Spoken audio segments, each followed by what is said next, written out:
welcome to the Beaver News. I'm Dana Delgado. And I'm Conrad Cartmell. OSU student and resident advisor Peter Gidlund was found dead this morning near Bloss Hall. Although the exact reason for this tragedy is unknown, police have indicated that Gidlund took his own life. At KBVR, our thoughts are with his loved ones and his friends as they grieve his loss. If you wish to personally honor Peter's memory, a memorial has been placed at the West Dining Center. If you or someone you know is thinking about or has considered any form of self-harm, we would like to take the time to encourage you to seek out help. You can get in touch with Oregon State Counseling and Psychological Services by either dropping by Snell Hall or calling 541-737-2131 or by emailing them at caps@oregonstate.edu. For more information on CAPS, we have Holly Clausen and Nathan Hellman for their weekly segment, Need to Know. Good evening and welcome to Need to Know, where the Beaver News digs deeper into the issues that affect you. I'm Nathan Hellman. And I'm Holly Clausen. Last week, the Beaver News visited the Active Minds chapter at OSU. As you'll recall, Active Minds is a national organization working to raise awareness about the mental health challenges faced by college students. This week, we invite you to join us as we learn about what prompts these organizations. One student we met with shared with us his unique set of experiences dealing with issues related to mental health. Eric Zahn arrived at OSU as a freshman with type 1 bipolar disorder. Without the language to describe his feelings, Zahn says that he went off the deep end. When we met, he explained why college students are especially susceptible to mental health challenges. So we have to acknowledge that everyone has mental health as something that everybody has. Where things get interesting in colleges is you have a bunch of people, 17 to 19, or you have some non-traditional students who show up. Not everybody knows each other and doesn't necessarily have a good context for what a regular pattern for that person would be, in good times under stress. And then we place them all in very close quarters, and then they're placed under a lot of stress from academics, from family back home, from whatever would normally be happening in their life, and it's all happening in very close quarters. And so what winds up happening is you see a lot of anxiety, you see a lot of depression. OSU's Counseling and Psychological Services Department is commonly known as CAPS. We spoke with Director Jackie Alvarez, who described the broad range of services offered by students with issues like those described by Zahn. While CAP's main focus is to provide students with counseling services, it also works to promote other wellness methods throughout OSU, like the Mind Spa. So the Mind Spa is a great resource at CAPS that specifically targets students who are wanting to learn how to, manage their anxiety in particular, learn to use biofeedback in such a way that they can better control their physiological responses to stress and to anxiety. And within the Mind Spa, we have a whole lot of services.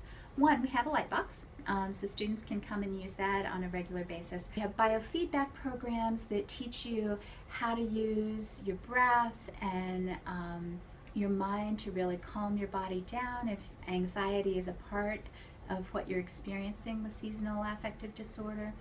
We also have all kinds of interesting stuff loaded on the computer. So there are yoga tapes, there are meditation tapes.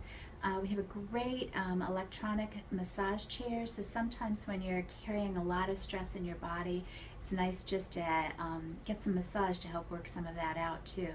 So it's very easy to access the Mind Spa. All you have to do is call CAPS. Students are not required to be CAPS clients to use the Mind Spa, and there are no fees or paperwork required. We want to end tonight by emphasizing that mental health issues are complicated and best handled by professionals. If you or someone you know is exhibiting symptoms of depression, we encourage you to seek help from someone qualified. As we learned, CAPS at OSU is one such place to begin. I'm Nathan Hellman. And I'm Holly Clausen, and this has been What You Need to Know. We'll be right back after a quick break. It's big, it's well known, and liked by everybody. No, it's not a celebrity, but it might as well be. It's the MU Crane. Some of our own students here at OSU have made a Facebook page about it that has taken over campus. Here's a closer look. Oregon State University has a new celebrity on campus. And no, it's not an athlete, it's not a faculty member. Instead, it's a piece of equipment. And whether they like it or not, every student at Oregon State's campus has heard of the MU Crane. It can be seen from just about anywhere on campus. A giant metal spire in the sky dominates the cloud-covered backdrop.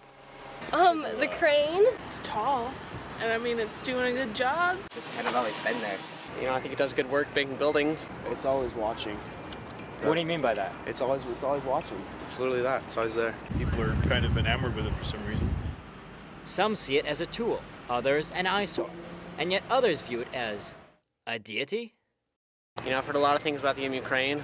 I'm never supposed to doubt it. Do I doubt the crane? I have full faith in the crane. Seen the cult following of it. It's probably one of the funniest things I've ever heard about. Never doubt the crane. Craze over the MU crane has swept through campus. But what comes next? We sat down with Michael McDonald, co-creator of the MU Crane Facebook page, to figure out how this crane cult rose to popularity so quickly. I had taken a picture of this crane that was by the MU doing some construction, and when I arrived at class, I noticed that a friend of mine, Isabel, had also taken a picture of the crane, and we had applied almost the exact same Instagram filter to it, as the exact same angle. I made this Facebook page for the crane as kind of just a joke, haha. Sent it to a few of them, and I think by the end of that class, we had about 40 or 50 likes for the page. And so Zach and I immediately kind of thought, like, wow, this could be really something. This is kind of funny. We should, kind of push it further to see what can happen. I think I was the first person to start sort of talking about it in sort of that elevated, like, status, and then that voice, that kind of, like, positive, supportive voice sort of turned into, like, the idea behind all of what we've been doing. We posted a few funny images, some motivational pictures I think you probably saw. Next thing you know, by that night, we had 350 likes the first night. The next day after that, we had positive growth of about 1,200 likes, and that's when we really started getting serious and thinking, okay, there's a lot of positive support for this. What can we do? What's the next thing? What's the next thing? Followers of the MU crane took the original concept and ran with it, creating MU crane-themed artwork and even their own crane salute to identify themselves as true crane supporters. To us, the crane is a tool for getting a job done, so it's nice that they have something to rally around and come together about, but we still see it as a tool to get the job done. So It's just a piece of construction equipment. I don't really get it, but you know what? Why not? I think it's a little bit of nonsense. Taking advantage of the crane's newfound popularity, McDonald and Aidsvok decided to solidify this cloud-scraping icon as a symbol for the community and the support that has rallied behind it. The two created an Indiegogo page in an attempt to erect a statue of the crane inside the Student Experience Center. People who pledge a certain amount of money can get their name put on the plaque that will be adorned to the statue. So students can say, hey, I was there when that happened. This whole craziness happened. They can, in a fantasy, they can bring their kids back to the campus and say, look, there was this whole wacky experience. I was here, I was at Oregon State, and this is the really positive experience we all had. But for Michael and Zach, the MU Crane Project represents a connection to the community that will stand long after the crane leaves. I don't know, just feeling like we were connecting with that many of our peers in a way that, like, made people happy and made people smile. I think that was the best part for me. Yeah, really, like, being a part of something that is part of this larger community, not just our class or our college or whatever. It's actually across this whole campus, and to see something where someone can come up to you and be like, hey, have you heard about that crane thing? And can be like, yeah, I definitely heard about that crane thing. The Indiegogo page closed at 12 o'clock midnight on Friday, and at the time of its close, had raised over $4,500 towards the MU Crane Fund. For the Beaver News, this has been Hayden Wilcox, never doubting the crane. We'll be right back after a quick break. Welcome back to the Beaver News. It might seem like building fires are only a thing that happens to other people or only when you're not around, but many Oregon State students got a startling reminder when the Memorial Union was evacuated this Tuesday due to a fire. Ashley Van Pelt has the story. Corvallis Fire Department was called to OSU campus when the MU building was evacuated due to smoke that set off the fire alarms inside. We spoke with Corvallis Fire Safety Officer Jim Patton on scene.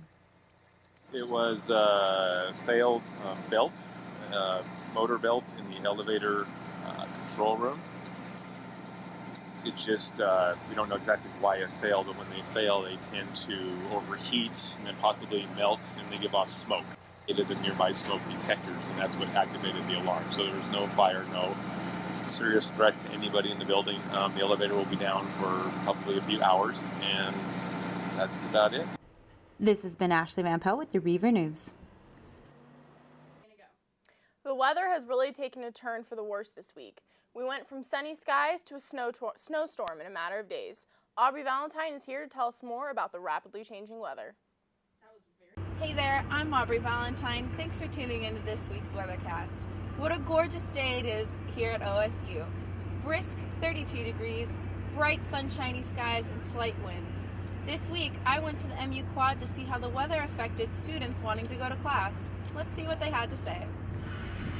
If it's bad outside, I mean like raining and stuff, and I don't have my rain boots because I left them at home, I don't want to go outside. Class is first and foremost most important to me, so it would take a lot to stop me. I think it plays a big part for me. When it's like just like this, I don't definitely want to get out of my apartment. I just want to stay there and do whatever I'm doing, just hanging out. I don't want to get out here and walk around when it's all cold and gross out. Not at all. Well, if the weather's sunny, it really makes me want to stay outside, but I'm paying a lot of money to go to class, and the weather does not affect me wanting to go to class. I'm a good student and I go every time, every day. Looks like we have some busy Beavers on campus. Monday through Wednesday, we've seen beautiful, partly sunny skies, a few slight winds, and some chilly temperatures. This week, there's about a 90% chance that some showers are heading our way, and there's a strong possibility that those showers will be turning into some snowflakes. Temperatures stay in the low 30s this weekend, but warm up during the next week to the mid-40s range with some more showers. Can't wait to see your rain boots, OSU. That's it for this week. Thanks for listening. Keep your days glistening. I'm Aubrey Valentine. See you next week. You know, the snow was crazy this morning, and it's still coming down right now. I had a real problem getting to the studio. I know, it wasn't easy, especially trying to get out of my car out of the lot. It took a while to get to the studio today. Yeah, I'm lucky I live close enough to campus to walk, but I can't imagine what it would be for someone like you who has to drive. I know. Do you have any fun plans for the snow day tomorrow?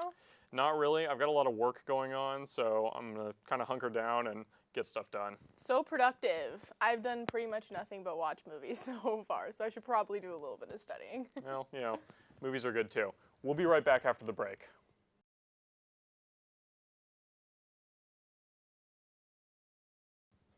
Everyone knows the Greek life is a big part of the Oregon State community, and it seems like everyone has an opinion on it. We sent reporters Madeline Lee and Leah Williams out to find just how OSU students feel about our many fraternities and sororities. Hi, I'm Leah Williams, and today with Questions in the Quad, we're asking students what their thoughts are on Greek life here at Oregon State. You know, I've seen a lot of the movies, a lot of the stereotypes about Greek life, but it's not nearly as bad as I thought it would be. It's a lot of fun, and I've seen a lot of my friends and people, they still live in the dorm, but they have fun. They join their frats, and they do a lot of really cool stuff that I'm a little bit envious of, but I'm okay with not being in a frat. I think I'm for it. Yeah, do you think it brings a lot of people together, or it gets people more involved? Oh yeah, I think specifically for people who were in sports in high school and that can't continue doing it here, it's a good way for them to just be involved with their brothers and their sisters and stuff like that. I was gonna rush, but I just thought it might be a little bit too busy, but I definitely think it's something interesting and something I might want to do in the future.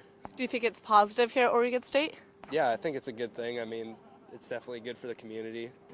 It's just a great way to get involved in the community and meet lots of people, and just it's a good thing to have on a resume too if you have a position in the house or something like that. Yeah, it keeps you included in everything going on OSU. Yeah, for sure. I came to Oregon State knowing that I wanted to pledge to a fraternity, and I have to say I'm very proud to have done so because I think it's helped better me as a man, and it has helped me give back to the Oregon State community. I would have to say that in my time inside of my fraternity, I've already become an officer, and I think I've done all I can in order to sort of bring our brotherhood together. And by building a stronger brotherhood, I really think it helps us give back to the community, and it's a great way to stay in shape. I'm don't really have an opinion about it. I don't think there's anything bad to it. I have plenty of family members that are members of Greek life at different universities. I'm not personally in one. They've had great experiences. I don't have any negative side effects. I think it's a great part of Oregon State. I think Greek life is kind of fake almost, just because you're kind of paying for your friends, seems like to me. And personally, I don't like it just because it's a lot of commitment and a lot of effort that you have to put into it. Do you think that Greek life is a good way to get involved, or what are ways that you get involved at Oregon State? I think it is a good way to get involved. I think it's a great way to get involved, but personally, I'm not part of it, so I wouldn't know exactly what they do, but I'm going to join clubs. I'm going to try to get involved with a lot of engineering stuff since that's my major. It's been a really great opportunity. I've met a lot of awesome people. I've met a lot of different houses, different sororities, and it's really kind of got me involved on campus. How, have you been involved in other clubs, or is Greek life just kind of your niche? I was involved with the Chemical, Biological, Environmental Engineering Club, but mainly pretty much schools and consuming all my time, so Greek life is pretty much how I'm involved in my community. That's where I spend the most of my time. We found that people thought it was a great way to get involved on campus, but it could also be a big time commitment, and it's a way you could buy your friends. I believe that Greek life is a great way to get involved, and it makes you something, or gives you something to be a part of. I'm Madeline Lee, and this is Questions in the Quad. So did you ever consider joining a fraternity? No, not really. Brotherhood really isn't for me, but from what I understand, the sense of community is really valuable to a lot of people, and I think it brings a lot to our campus. Yeah, no, I think it's definitely a good choice for a lot of people, and it's a pretty big deal here on the OSU campus. Personally, it wasn't for me, but I've heard really great things about it. Yeah, so have I. With Valentine's Day just over a week away, many an Oregon State student is looking for a way to bring a little something extra to their love lives. While you could stick with the standard fare like buying chocolates and roses, why not try something a little more adventurous? We sent reporter Lindsay Spino to check out the Forever Spicy Ballroom Dance Club. The Ballroom Dance Club at OSU provides a space to learn, dance, and be social with dancers of all levels from campus and the community. I started joining Ballroom Club about beginning of winter term freshman year, and ever since that I got kind of addicted to dance. I come all the time to the lessons, to the free dancing, and then there's also a West Coast hour afterwards, which I'm now an officer of that club. It's a great time to get to meet people and socialize and talk to people. Be pushing her. This is beautiful. Or pulling.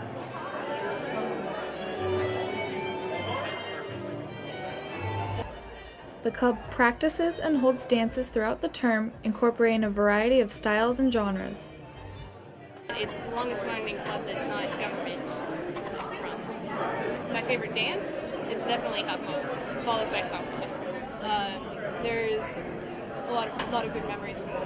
Some swing dances that a song will come on and you need to dance with this one person because they just make it so much fun. It's wild and crazy.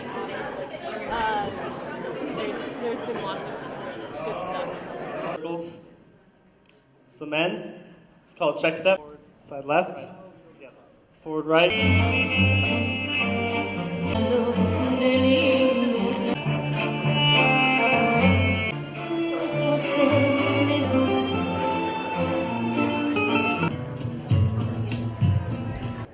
Ballroom Dance Club practice is held every Wednesday night, so slip on your dancing shoes and be ready to have a good time. This has been Lindsay Spino with Beaver News. The Beavers dominated in Gill this week, both in basketball and gymnastics. Anna Singer and Brooke Kreiser tell you more.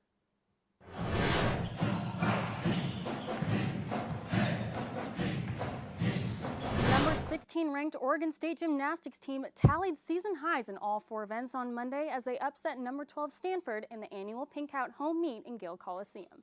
The Beavers topped the 49-point mark on all 4 events and exceeded 197 points for the first time in 2014. OSU took an early lead in the first rotation as they held high scores on both the bar and vault, which gave them a lead they held throughout the night. Kelsey Blaylock led the Beavers in the rotation with a 9.875, and Taylor Keeker and Brittany Harris were close behind, each posting a score of 9.85. Ahead at the end of the second rotation, Beavers pushed the lead even further with an impressive beam set score of 49.275. Pac-12 Gymnast of the Week Chelsea Tang established a career high of 9.925, which was preceded by Madeline Gardner's own personal best of a 9.875. In the final rotation, the Beavers finished with a high score of 49.475 on the floor, with 5 Beaver gymnasts setting or tying career bests. OSU gymnastics haven't lost a home meet in over 2 years, and hopefully they can keep this trend through Saturday when they compete against Cal for the 3rd straight meet at home this season. The audience and gymnasts wore all pink attire in support of OSU's 9th annual Pink Out Meet, which is dedicated to raising money and spreading awareness about breast cancer. Overall, the meet was great to attend, and it was so awesome seeing so many people dressed up in pink and supporting not only the gymnasts, but cancer awareness as well. Thursday night in Gill Coliseum, the Oregon State basketball team had a great win with USC 76-75. Roberto Nelson was a star player for the Beavers, consistently making shots and grabbed a career-high tying 8 rebounds. In the second half, Hollis Cook came down with an offensive board that drained a crucial shot with 53 seconds remaining, tying with USC at 72 to go in overtime. Angus Brandt got 4 rebounds for the Beavers and converted on 6 of 15 shots from the floor. The Beavers' defensive stand against the Trojans excelled as Eric Moreland blocked 2 shots in the final seconds to keep USC at bay. Cook brought the Beavers back by hitting jumper and cashing in a pair of shots from the line on the next possession. Nelson was sent to the free throw line and got both attempts to fall after a technical foul by Omar Arbe. Early in the overtime period, neither team was able to find the back of the net, but Nelson was first to lay it up, putting the Beavers ahead by 2. USC could not tie up the game, falling short, and the Beavers took victory. The Beavers are set to play again against UCLA this Sunday in Gill Coliseum. Well, that's all the time we have for you tonight, the sports segment. I'm Brooke Chrysler. And I'm Anna Singer. We'll see you next week. That's all we have for tonight. I'm Dana Delgado. And I'm Conrad Cartmell. For more of your Beaver news, be sure to watch us on YouTube, like us on Facebook, and follow us on Twitter @Beaver News. As always, have a good evening and a wonderful week.